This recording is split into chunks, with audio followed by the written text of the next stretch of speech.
Hello students, let's see the question. So the question is having assertion and reason. We have to select the correct option regarding this assertion and reason, whether these are correct or not. Assertion is the law of dominance is used to explain the expression of only one of the parental character in a monohybrid cross in the F1 generation.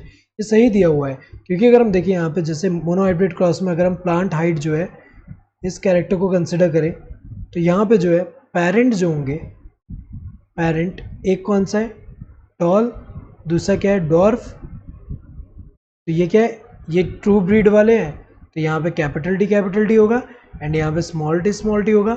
इनसे जो possible gamete जो produce हो सकते हैं वो अगर हम देखें पॉसिबल गैमेट्स, हमें पता है कि इसमें तो कैपिटल टी ही आएगा क्योंकि आउट ऑफ टू कोई एक ही आ सकता है और दोनों तो सेम ही है यहाँ पे, और इसमें स्मॉल टी आएगा।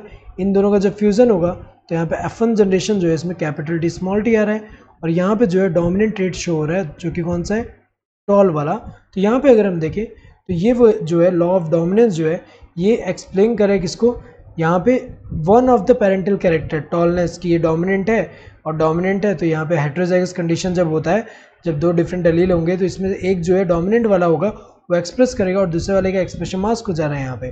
तो अगर हम देखें यहाँ पे तो ये तो एक्सप्लेन करेगा किसको, ये क्योंकि ये टॉल है तो one of the parental character को यहाँ पे एक्सप्लेन करें, ये तो सही दिया हुआ है। रीजन क्या है, the law of dominance explains the proportion of 3:1 obtained in the F2 generation, ये भी सही दिया हुआ है।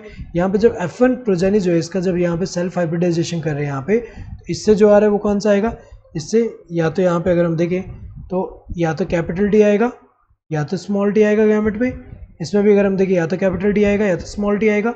इनका जब फ्यूज़न होगा तो कैपिटल टी, देन इनका जब फ्यूज़न होगा तो कैपिटल टी स्मॉल टी, इनका जब फ्यूज़न होगा तो कैपिटल टी स्मॉल टी और इनका जब फ्यूज़न होगा तो स्मॉल टी।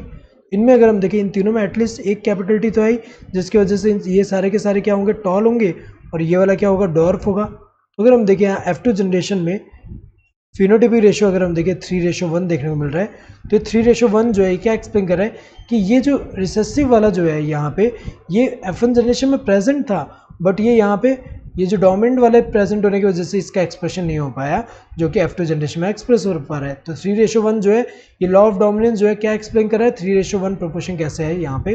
तो ये अगर हम देखें कि यहाँ पे जो है इसके साथ था तो इसलिए यहाँ पे एक्सप्रेस नहीं हुआ, लेकिन यहाँ पे जब ये सेम होमोजाइगस कंडीशन में रिसेसिव वाले हैं तो ये एक्सप्रेस हो पा रहा है। तो अगर हम देखें दोनों सही है बट रीजन एक्सप्लेन नहीं करा ये असर्शन को। तो अगर हम देखें यहाँ पे both assertion and reason are true and the reason is the correct explanation of the assertion, ये गलत दिया हुआ है, रीजन करेक्ट एक्सप्लेनेशन ही है असर्शन का। Both assertion and reason are true but reason is not a correct explanation of the assertion, ये सही दिया है, दोनों ट्रू है बट रीजन करेक्ट एक्सप्लेनेशन नहीं है असर्शन का। Assertion is true but the reason is false, ये गलत है, रीजन फॉल्स नहीं है ट्रू है। Assertion is false but reason is true, ये गलत है, असर्शन फॉल्स नहीं है ट्रू है। Correct answer to this second one. Hope you understood the question, thank you and all the best.